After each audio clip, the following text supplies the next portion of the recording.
Let's start with the simple stuff. I'm going to start with the y-intercept.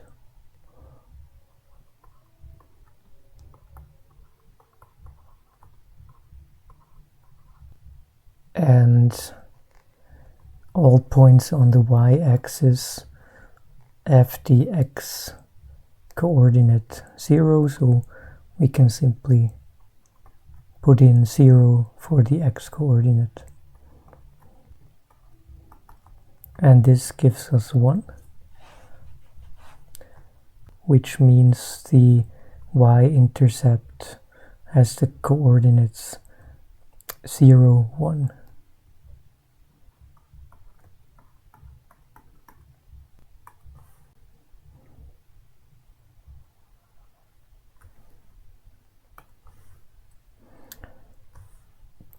Let's continue with the x-intercept.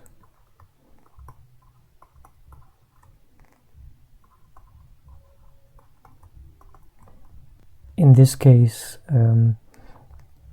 we need to look at the x-axis, and all the points on the x-axis must have the y-coordinate 0, so we can simply put in 0 for y.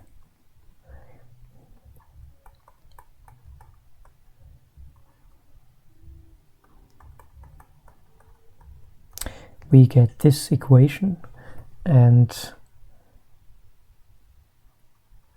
we should see that the numerator is the only thing that determines whether or not the right side becomes 0, so we can simplify the equation to 0 equals x minus 1 squared. And it's easy to see that in order to make the right side 0, x needs to be 1. And that's the only solution.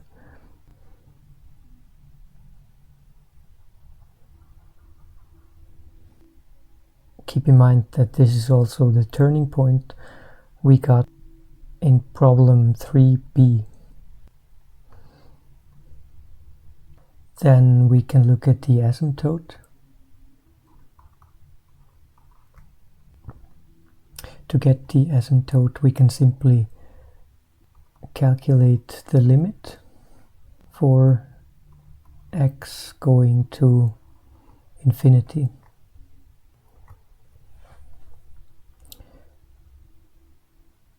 To figure out the limit, it's better to expand the numerator and the denominator.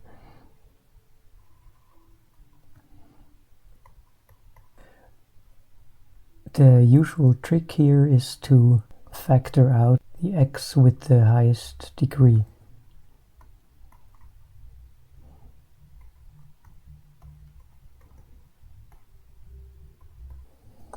We can cancel x squared. We get several null sequences. So this one, this one, this one, and this one, they all go to 0.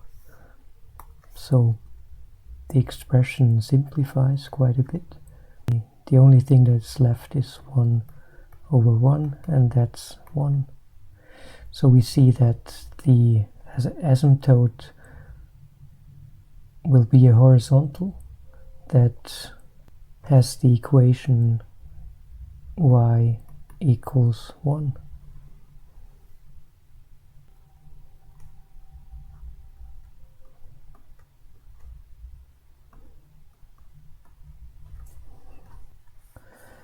Next, we should also look for vertical asymptotes. Keep in mind that we get vertical asymptotes when the denominator approaches 0. We can see that that's the case when x equals minus 1.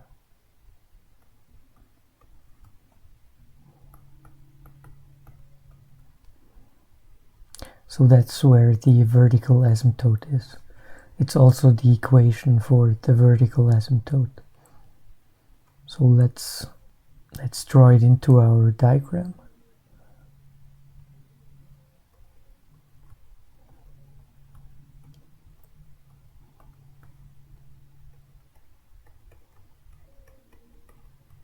Now we have everything to sketch our graph.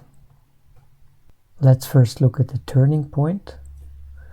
It could either go in this direction or this direction. Now we know that it can't go in this direction here, because if that was the case, and since it would also have to go through this point, we would get something like this.